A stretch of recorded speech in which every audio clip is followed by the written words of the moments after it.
Student, educare study centre চ্যানেলে তোমাদের স্বাগত। আজ আমি পরিবেশ দূষণ ও তার প্রতিকার এই মোস্ট ইম্পর্টেন্ট প্রবন্ধ রচনা নিয়ে আলোচনা করব। তোমাদের জন্য আমি রচনাটি সবচেয়ে নিখুঁত, সহজ ও সরল ভাষায় লিখেছি। এভাবে লিখলেই কিন্তু ফুল মার্কস পাবে। সম্পূর্ণ পয়েন্ট ভিত্তিক এবং 5টি কোটেশন দিয়ে রচনাটি তৈরি করা হয়েছে। শুরু করছি আজকের আলোচনা।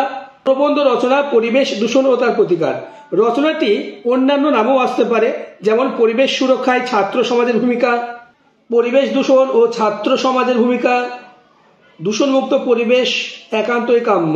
প্রবন্ধ রচনা পরিবেশ দূষণ ও তার প্রতিকার। ভূমিকা, প্রথমে একটি কোটেশন। ছাত্র তারাই, শক্তি তারাই যারা পড়াশোনার মাঝে সমাজ সেবার মন্ত্র নিয়ে যুক্ত সেবার কাজে। প্রকৃতি প্রতিটি মানুষের কাছে জননীর মতোই মমতাময়ী, তাই প্রকৃতির সঙ্গে আমাদের সম্পর্ক গভীর আত্মীয়তার সূত্রের সাথে বাঁধা।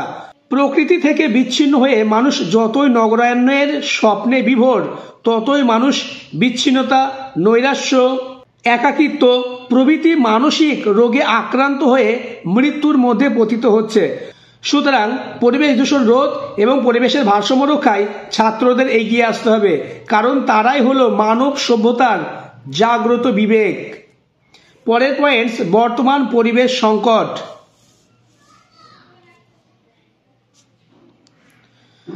আধুনিক আগ্রাসী যন্ত্র সভ্যতা প্রসারের ফলে পরিবেশের ভারসাম্য বিঘ্নিত হচ্ছে। বৃক্ষছেদন, নগরায়ন, কলকারখানা নির্মাণ, পারমাণবিক শক্তির ব্যবহার এর ফলে বর্তমান পরিবেশ এক সংকট মুখর পরিস্থিতিতে রয়েছে। পরিবেশের এই দুরবস্থা আমাদের মনকে বিমর্ষ করে তুলেছে। নেক্সট পয়েন্টস, পরিবেশ দূষণের ফল। পরিবেশ দূষণের ফল মারাত্মক। বাতাসে জীবনদায়ী গ্যাস অর্থাৎ অক্সিজেনের অভাব দেখা গিয়েছে, কিন্তু SO2, CO2, CO এর মতো বিষাক্ত গ্যাস বাতাসে ছড়িয়ে পড়েছে। ফলে সুস্থ মানুষ হাঁপানি, ব্রঙ্কাইটিস, নিউমোনিয়া, ফুসফুস ও হৃৎপিণ্ডের অসুখ বাড়ছে। জল দূষণের ফলে জলজ বাস্তুতন্ত্র বিনষ্ট হচ্ছে এবং বিশুদ্ধ পানীয় জলের অভাব দেখা দিচ্ছে। যানবাহনের শব্দ, বাজি ও মাইকের শব্দ আমাদের শ্রবণ শক্তিকে কেড়ে নিয়েছে। নেক্সট পয়েন্টসে যাওয়ার আগে চ্যানেলে নতুন হয়ে থাকলে চ্যানেলটিকে সাবস্ক্রাইব করে পাশের বেল আইকনটি প্রেস করে নোটিফিকেশন অল করে দেবে এবং ভিডিওটি ভালো লাগলে বন্ধুদের মধ্যে শেয়ার করে দেবে। ইতিমধ্যেই আমি তোমাদের জন্য অন্যান্য প্রবন্ধ রচনা, যেমন বাংলার উৎসব, বিজ্ঞান ও কুসংস্কার, দৈনন্দিন জীবনের বিজ্ঞান, এই রচনাগুলি আলোচনা করেছে। ডেসক্রিপশনে লিঙ্ক দেওয়া থাকবে, যারা এখনো দেখোনি দেখে নেবে। নেক্সট পয়েন্টস, পরিবেশ রক্ষার প্রয়োজনীয়তা। পরিবেশ দূষণ আমাদের সভ্যতাকে বিপন্ন করছে। পরিবেশ দূষণের সবচেয়ে মারাত্মক ফল হলো গ্রিন হাউস এফেক্ট। এর ফলে সমুদ্রের জলতলের উচ্চতা ক্রমশ বৃদ্ধি পাচ্ছে। পরিবেশ দূষণকে যদি আমরা না রোধ করতে পারি, তবে আমাদের এই সবুজ শ্যামল পৃথিবী কয়েক বছরের মধ্যেই ধ্বংস হবে। ছাত্রদের মনে রাখা উচিত। এবার একটি কোটেশন লিখবে, জীবনের সার্থকতা পরিবেশ নির্ভর, নির্বল অঙ্গনে সবকিছু মনোহর। নেক্সট পয়েন্টস, ছাত্র ছাত্রীদের ভূমিকা।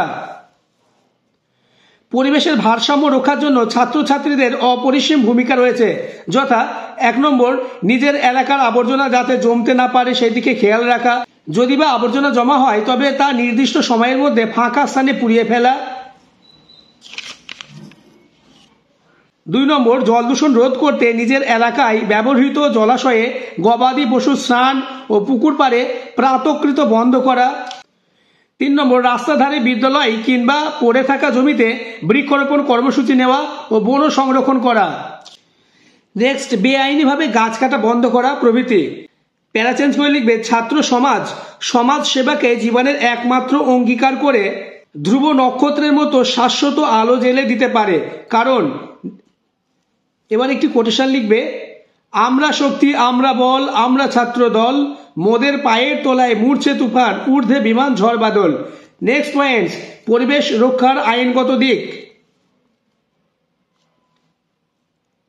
ভারতীয় সংবিধানের 51 ক ধারায় বলা হয়েছে, ভারতীয় নাগরিকেরা নাগরিক হিসাবে পরিবেশ রক্ষার অঙ্গীকারবদ্ধ।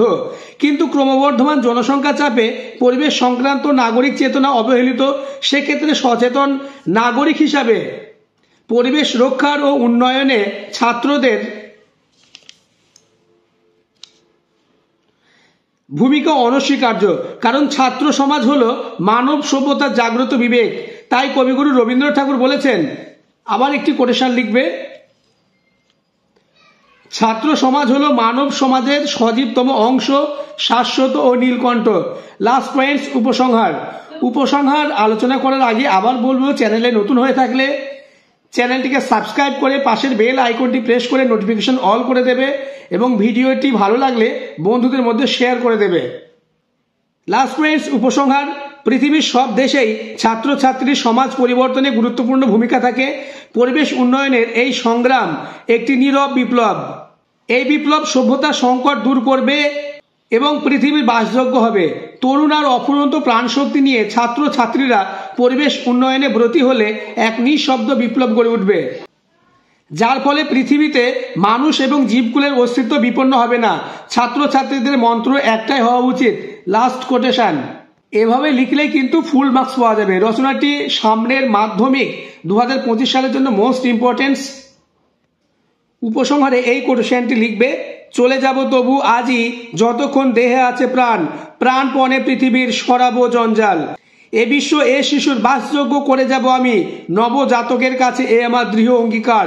সুকান্ত ভট্টাচার্য। আজকের ভিডিও এই পর্যন্ত, দেখা হচ্ছে পরবর্তী ভিডিওতে।